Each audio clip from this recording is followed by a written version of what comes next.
చాటి చెప్పిన మహనీయుడు బాపూజీ.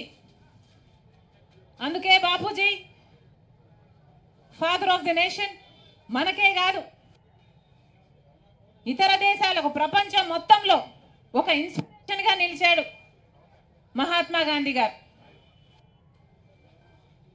ఆయన నమ్మినవి సత్యం, అహింస, శాంతి, సమానత్వం. ఉన్నాయా అన్నా? ఈరోజు ఇంకా బ్రతికే ఉన్నాయా ఇవి? వీటికి విలువ ఉందా? పాలకులు వీళ్ళకి గౌరవం లేదు. అందుకే ఇప్పుడు పాలకులు పాటిస్తున్నది గాంధీజీ సిద్ధాంతం కాదు, గాడ్సే సిద్ధాంతం. అవునా కదా అన్నా? మత సామరస్యం కోసం ఎంతో చేశారు కాంగ్రెస్ పార్టీ. అయినా ఎవరిది సిద్ధాంతం? ఒకప్పుడు బ్రిటిష్ వాళ్ళ సిద్ధాంతమే. విభజించు పాలించు అన్న సిద్ధాంతంతో మన దేశానికి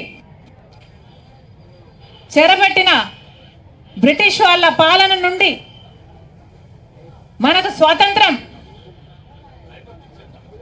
సాధించడం కోసం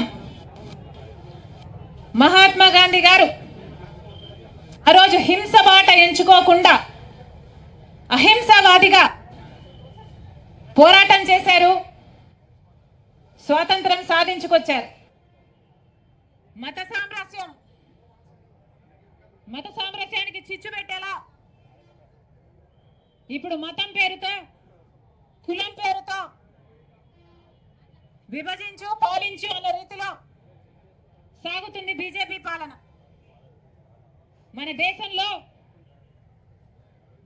గాంధీజీ సిద్ధాంతాలు లేవు, ఇప్పుడు ఆర్ఎస్ఎస్ సిద్ధాంతాలే ఉన్నాయి. భారత రాజ్యాంగం నడవడం లేదు, ఇక్కడ ఆర్ఎస్ఎస్ రాజ్యాంగమే నడుస్తుంది. ఎప్పుడు చూసినా బీజేపీ పాలన మతాన్నైనా వాడుకోవాలి, కులాన్నైనా వాడుకోవాలి, ప్రాంతాన్నైనా వాడుకోవాలి, భాషనైనా వాడుకోవాలి. ఓ వర్గాన్ని అవమానించాలి, ఇంకో వర్గాన్ని రెచ్చగొట్టాలి, చిచ్చు పెట్టాలి, ఆ మంటలో వీళ్ళు చలి కాచుకోవాలి.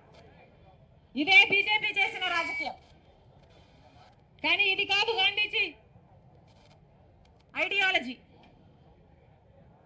సోదర భావం కోసం, ఐక్యత కోసం, ప్రేమ కోసం నిలబడిన మహనీయుడు గాంధీజీ అయితే, అదే సోదర భావం కోసం, ప్రేమ కోసం, ఐక్యత కోసం నిలబడి పోరాటం చేస్తున్న నాయకుడు కాంగ్రెస్ పార్టీకి చెందిన రాహుల్ గాంధీ గారు. అందుకోసమే ఐక్యతను పెంచడానికి, సోదర భావాన్ని పెంచడానికి, ప్రేమను పెంచడానికి కన్యాకుమారి నుంచి కశ్మీర్ వరకు వేల కిలోమీటర్లు పాదయాత్ర చేసిన నాయకుడు కాంగ్రెస్ పార్టీ నాయకుడు రాహుల్ గాంధీ గారు. మళ్ళీ మన దేశంలో ఏ పార్టీ అయితే స్వతంత్రం కోసం పోరాటం చేసిందో, సాధించిందో, ఆ తర్వాత కూడా ఎంతో కాలం వరకు, సుదీర్ఘ కాలం వరకు ప్రేమను పెంచే విధంగా పాలన చేసిందో, మళ్ళీ ఆ పాలన రావాలని ఈరోజు మనస్ఫూర్తిగా కోరుకుంటూ, రైటిస్ట్ పార్టీ లాంటి బీజేపీ పార్టీ అధికారం నుంచి తొలగిపోవాలని, అలాంటి పార్టీలకు తెలుగుదేశం పార్టీ అయినా, వైసీపీ పార్టీ అయినా, జనసేన పార్టీ అయినా మద్దతు ఇవ్వడాన్ని పూర్తిగా ఖండిస్తూ ఈరోజు కాంగ్రెస్ పార్టీ గాంధీజీ గారికి ఒక వినతి పత్రం కూడా ఇచ్చింది.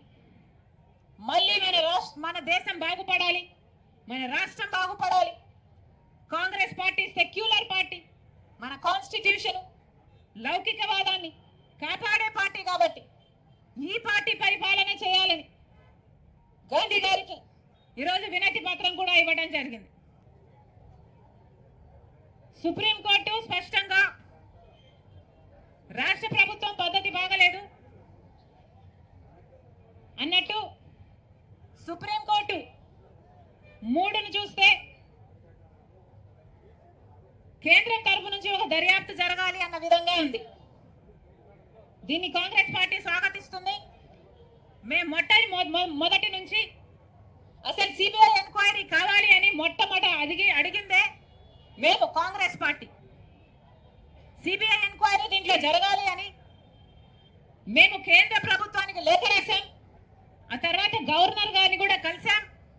సిబిఐ ఎంక్వైరీ కావాలి అని ఆయనను కోరాం. ఆ తర్వాత chief justice of India supreme కోర్టుకి కాంగ్రెస్ పార్టీ సుమోటో కింద దీన్ని తీసుకోవాలని, దర్యాప్తు జరిపించాలని లేఖ కూడా రాయడం జరిగింది.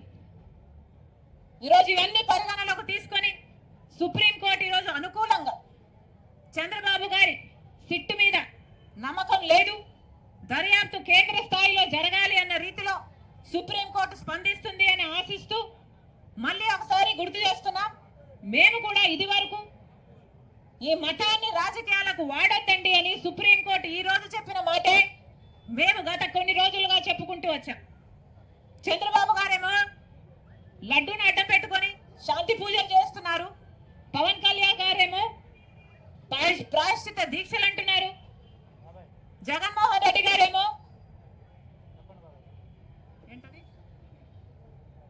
ప్రక్షాళన పూజలు అంటున్నారు. ఇలా ఒక్కొక్కరు వెరైటీగా ఒక్కొక్క పేర్లు పెట్టుకొని మతాన్ని కూడా రాజకీయాన్ని చేయడం కాంగ్రెస్ పార్టీ పూర్తిగా ఖండించింది. అదే విషయాన్ని ఈరోజు మళ్ళీ సుప్రీంకోర్టు కూడా చెప్పింది. సుప్రీంకోర్టు తీర్పు ఎప్పుడొస్తుందా అని మేము కూడా ఎదురు చూస్తున్నాం. త్వరలోనే కేంద్ర స్థాయిలో దర్యాప్తుకు సుప్రీంకోర్టు ఆదేశిస్తుందని మనస్ఫూర్తిగా ఆశిస్తుంది కాంగ్రెస్ పార్టీ.